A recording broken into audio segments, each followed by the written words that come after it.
મોક્ષ પણ બરબાદ ચોપડો ચોખ્ખો રાખો એમ તો કહી દીધું પણ ચોપડો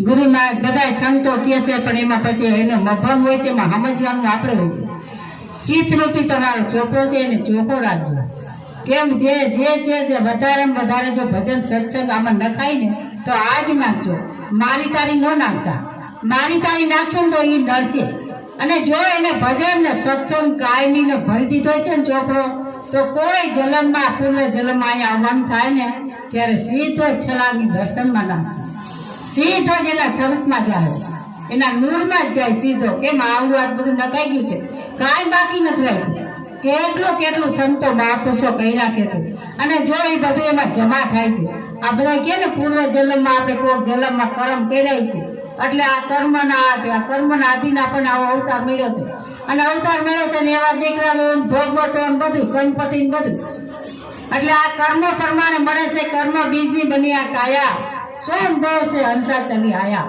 આ કર્મ ભૂમિ છે ને કર્મ ભૂમિની આ કાયા છે કર્મ બીજની આ કાયા છે ને કર્મ ભૂમિ પર આપણે આવ્યા છે એટલે ભોગને છૂટકો હારું કે નરું પણ જ્યાં લગી આવડું આ નખાય ને ત્યાં લગી આ જ નાખજો બધા મહાપુરુષોએ કીધું છે આ ચિત્તમાં તમે ચિત્તમાં જે ભજન સત્સંગ વાણી આ જ નાખજો બીજું કાંઈ નાખતા નહીં અને જો બીજું કાંઈ નાખ્યું તો તમારે તરત ભોગવટ આવવા છે અને આપણે કર્યા પછી પણ યાદી છે તો એમાં જમા જ થશે. બધાને આપું છું કે એક ને બધા ઘણા કહી ગયા તમારા ચિત્તને ચોખ્ખું રાખો, ચિત્તને મલિનતા ન કરો, મલિન થવા જ ન દો. આપણે ગમે એનું કોકનું કંઈક કરી તો મલિન થાય છે ને, પણ આપણે ભજન સત્સંગ જ આમાં નાખી તો હે. અને પેલા તો બિચારા ક્યાંય હો ગામ માથે સાંભળવા જતા તઈ તો ભજન સત્સંગ મળતું. બાર ગામ માંથી એકાદું ભગતનું બેઠું હોય તો ત્યાં બિચારા હાલી બાર ગામ માથે જતા.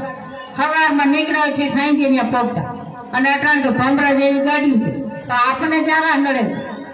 બાઈને નીકળો તરત રિક્ષાઓ મોટું કેટલું ભમરા જેવી ઉભી તો આપણે આરાજ કરીને ભૂલી રહીશું. આરાજ કરીને ગંગા થતી કે સુઈ નો રહો ભલે કબજે કર્યું પોતાનું મન. આ મન કદાચ કબજે કર્યું તો આરાજ કરી સુઈ નો રહ્યો. કેમ આવો માણસ તો આળસ મળી જેવો મળશે નહીં. આ વારે વારે કોઈને નથી મળતો. એક મહાત્માએ કીધું વારે વારે અવસર નહીં મળે તમે ભજન સવાયા કરજો. સવાયા એટલે કે ભજન તો બનાવી કીધું આને હવાયું કીધું. એટલે આપણે રીતે તો કરતા જો પણ ગુરુ ચરણમાં જઈને કરીને સમજીને કરી એટલે હવાયા થાય. અને નકર આપણી રીતે જ કરી છે.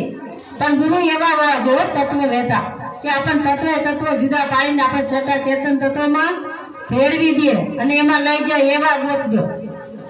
નકર આ મૂર્તિને લઈને પૂજા કરશો પાઠ કરશો